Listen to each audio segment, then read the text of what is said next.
right, I just want to share with you a couple of social media incidents that took place, and I'll leave it for you to judge and give me your opinions. Okay, in the comment section below. You must have noticed I posted a video of me and my wife. My wife and my baby, where we just had a random conversation. I just did it for something different, and also it's a beautiful moment. It's like this serves as a memory, because when you see it after 3, 4, 5 years, my daughter will say, "Oh, So these are the moments which I treasure, and obviously, me being online, I also want them to be part of my life. Okay, so there were some comments which kind of I don't know if I would say piss me off, or I don't know if I should say I'm not surprised when our Indians comment. One of them, I'll give you one or two, three, I think three of them, yeah. One of them was, what? Why are you kissing your wife? Or why you're kissing? Actually, my wife gave me a kiss, just lip to lip. We are not rolling our tongues or anything. Why you're doing such indecent acts? He was saying what? Pornographic.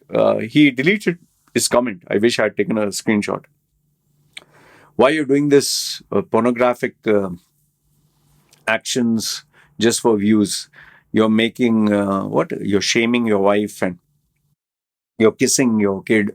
Apparently, kissing my wife or kissing my kid, that also on video is pornographic, according to him. And I was doing this to get views. It was just a random moment. In the end, my wife just gave me a kiss. I'm fine. I couldn't understand for the life of me what was pornographic. And he was like, you should delete this. You have no decency, blah, blah. I don't know what. He got up on the wrong side of the bed, or was it that time of the month where he was getting his periods, or what? Okay, so that was one. Okay.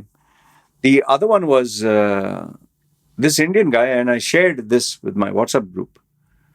This guy says, nice family, but, when they say but, I know something is going to come. You're sitting on a time bomb. He's telling me, you're sitting on a time bomb. Be careful. Okay, be careful.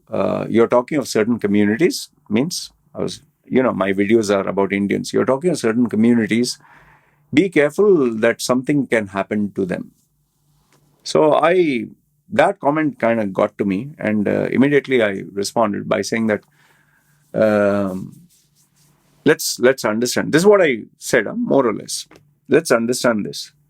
For a video, I'm not a very big YouTuber. I'm a small-time peanut.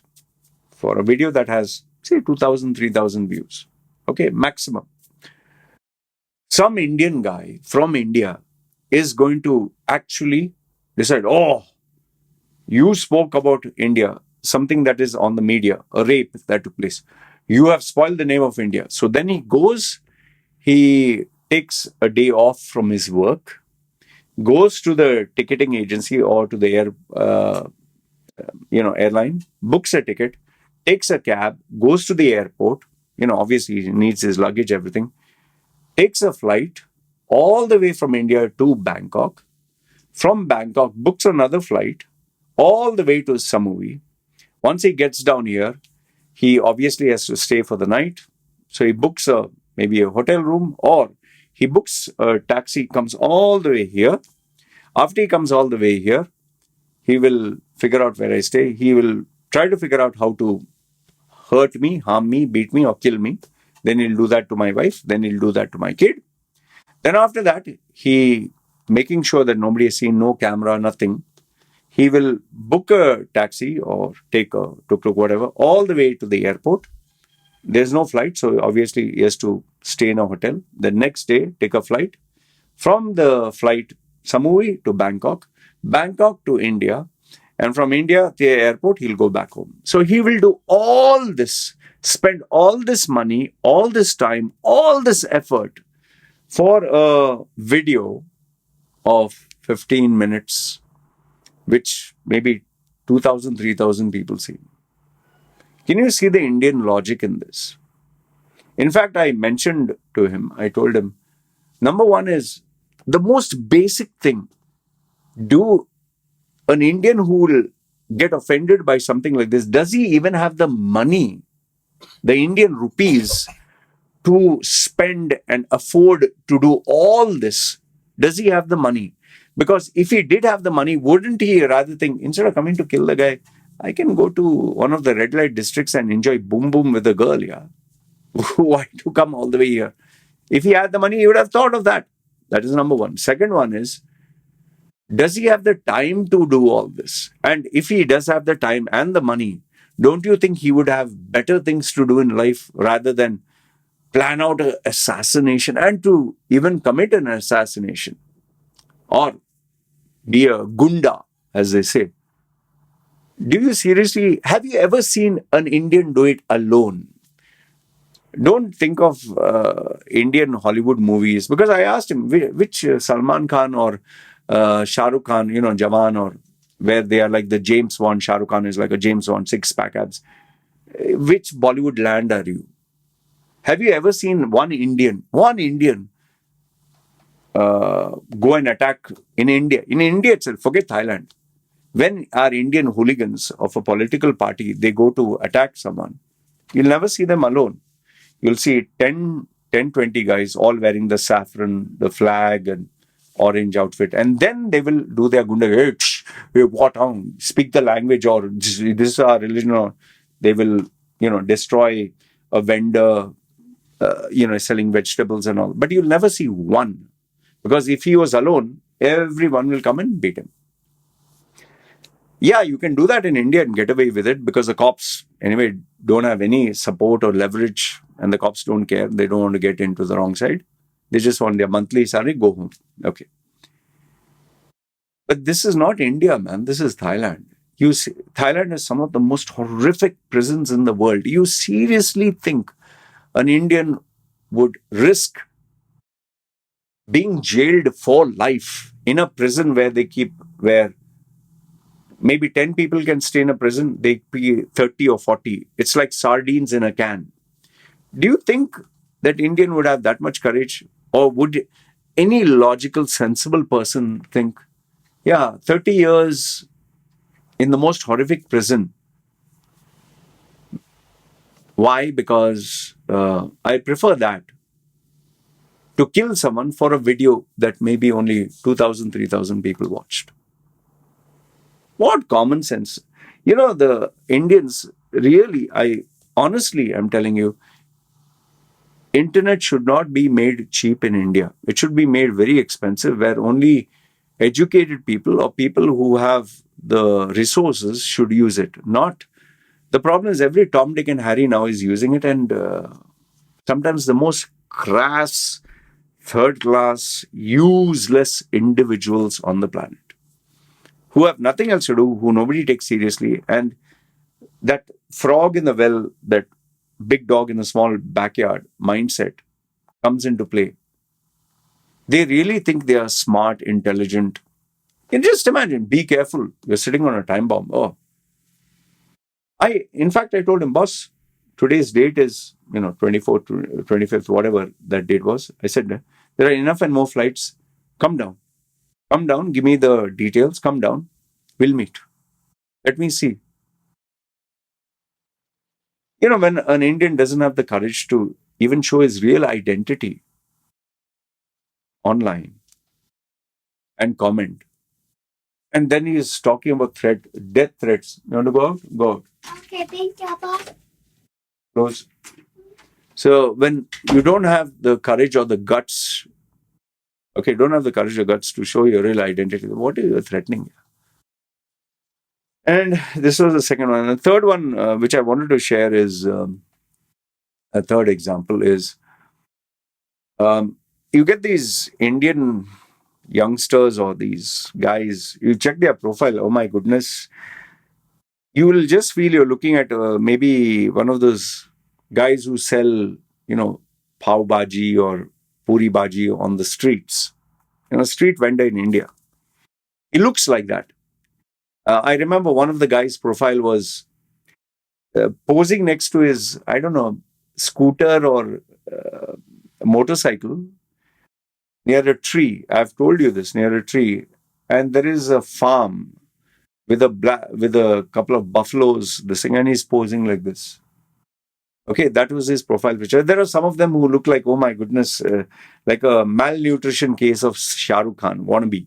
Okay, so this guy, whom I'm very sure, maybe I doubt if he earns even $500 a month. Okay, this is not me trying to put him down. I'm giving you the profile of the individual. He was actually wearing a school bag, like a school bag backpack, which I don't know how it enhances his macho image. So he was sending me and telling me, his comment was, "What? How many viewers do you have? Ha ha ha. Okay. How many views do you get? Ha ha. How many subscribers? Ha ha. Ha. Begging for, he's telling me, begging for money, begging for views. Ha ha ha." So I just responded to him, "How much money do you make?" Ha ha ha. Like, at least somebody, maybe one or two know me online and they follow my account. Who follows you? You're a nothing, you're a nobody, you're insignificant. Okay. At least, okay, fine. Yes. Uh, you may not like my views, but there are people who pay me money for my views or my opinion. I'm not saying that's great. Who cares about what you have to say? And biggest thing of all, for you to even be noticed, you had to comment under my channel to at least be heard. If I block you, delete you, you don't even exist. And why is it you are putting your nose up my ass and complaining of the stench? I didn't come to you. You came to me. So who's the bitch? And then the response is, hey, why are you getting personal? What? Why am I getting personal? You're acting like a bitch.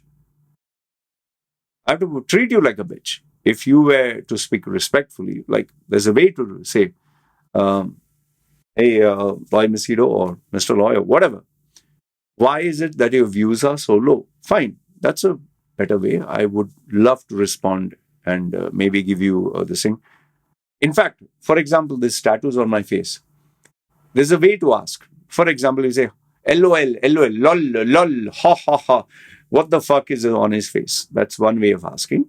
Another way of asking is, I'm just curious, why exactly have you tattooed your face? You see, the difference in class, this is something which our Indians don't have. I'm sorry to say, but manners, civic sense, common sense is something our Indians lack because they don't have role models. It's because their parents don't teach them, train them. They don't have time. They just are struggling to make ends meet. So these boys are with their hooligan friends, roadside companions.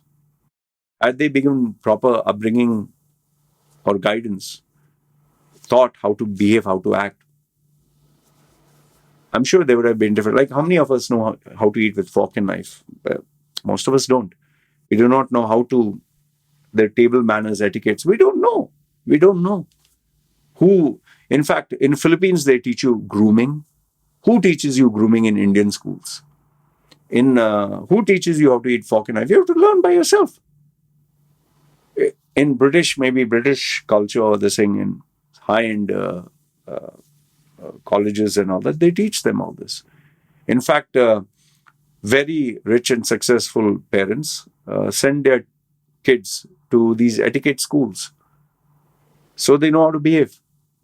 Even the you may not know this. The Queen of England, she before she gets coronated, she has to undergo protocol and training of how to behave, how to walk, how to talk, whom to shake hands, not to shake hand, everything. They're given the proper, like it's like for actors and actresses, media training, what to say, not to say, how to behave, how to sit, how to stand. So in the same way, our Indians, the only thing they're taught is memorize this, mug this up, get good marks. They teach you how to only get marks to feel intelligent. You got a degree, oh, you're smart. No life skills. They don't even know how to talk to a girl. Forget uh, forget that. That is why they don't know how to behave online. So what am I trying to tell you in a nutshell here? This is how unfortunately, our Indians use social media. I get people who, youngsters, or I don't know, 20, 30-year olds, who use email, who use WhatsApp, who use messages to give death threats, to speak on bad words, female genitalia. Now, and here's the best part. People say, "Oh, why are you crying about it? Why victim? What you're playing the victim card?" I'm not playing the victim card. I'm not feeling sorry. I'm not saying, "Oh, ho, ho." No, I'm telling you and reminding you what pieces of shit you and all of them are. I mean, it's literally like you're justifying this behavior. Oh, if you speak bad about India, what do you expect? So this is the justifiable behavior. Let's say I don't like someone's point of view or opinion. Uh, is it okay for me to give them death threats and all that? There are a lot of people whose opinions I do not like, whom I totally disagree, whom I don't. I mean, I don't respect them also. I don't go under their channels or send them private messages, death threats, and all that. The problem is Indians do not know how to manage themselves, their emotions, their communication, and they don't know what to do with social media. It's like you're giving them this power in their hands. They just don't know how to behave. And it's very unfortunate. So, anyway, I thought I'd share this incident that happened with our Indians and how they behave. Like I say, never a dull day. Always interesting to, kind of spices things up. But on the other side, it's really, seriously, sincerely unfortunate that such incredible potential, such smart young men, so much of talent, all being wasted because your mentality is you can give it to the dogs. And that's my primary bone of contention why I believe Indians will never achieve their true potential as long as you have this. You want to go on a global platform, you need to behave like a global citizen. What you do in your village or among your crass roadside rupee earning bunch of low life labor class friends is unacceptable on the global stage. Anyway, this is what I wanted to share. Let me know your thoughts in the comments below. Good, bad, ugly. Love to hear from you. It's me signing off. Take care.